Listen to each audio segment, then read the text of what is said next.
C'est dans cette carrière au beau milieu du Wyoming qu'une poignée de Nantais s'apprête à retourner faire des fouilles sur un terrain privé à la recherche d'os de dinosaures. Parmi eux, 3 scientifiques géologues, un technicien et une responsable administrative et financière, tous membres du Muséum d'histoire naturelle. On creuse à la pelle et au seau, il y a quand même tout le dégagement de la terre. Et ensuite, une fois qu'on arrive sur les os proprement dit, là on y va un peu plus finement, on utilise le couteau à huître, les scalpels pour aller un peu plus près de l'os, mais on ne va pas trop près parce qu'on lui laisse du sédiment autour de manière à ce qu'il soit protégé pour le transport. L'an dernier, la première campagne a permis de ramener 7 conteneurs de restes qui seront dégagés, étudiés puis remontés.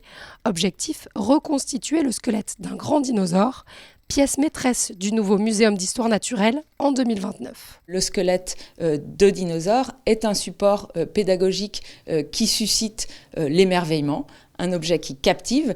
Et donc l'enjeu pour nous, c'est d'être capable de mobiliser des facultés humaines fondamentales telles que le sens de l'observation, la contemplation, le questionnement. Pour l'heure, aucun crâne n'a été retrouvé, mais le site est particulièrement riche, avec 2 genres bien représentés. On trouve beaucoup d'allosaures.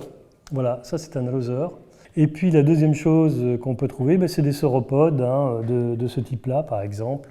C'est des grands sauropodes, vous voyez, donc avec les grands coups. J'espère qu'il ne sera pas trop grand, parce que pour qu'il tienne quand même dans notre musée, on serait peut-être embêté avec un diplodocus de 25 mètres, avec la tête rue Voltaire et la queue dans le jardin. Les restes retrouvés lors des dernières fouilles pourraient correspondre à un jeune sauropode de 5-6 mètres de long, mais les Nantais n'excluent rien, pas même une issue digne des plus belles expéditions scientifiques à la Jules Verne, la découverte d'une nouvelle espèce.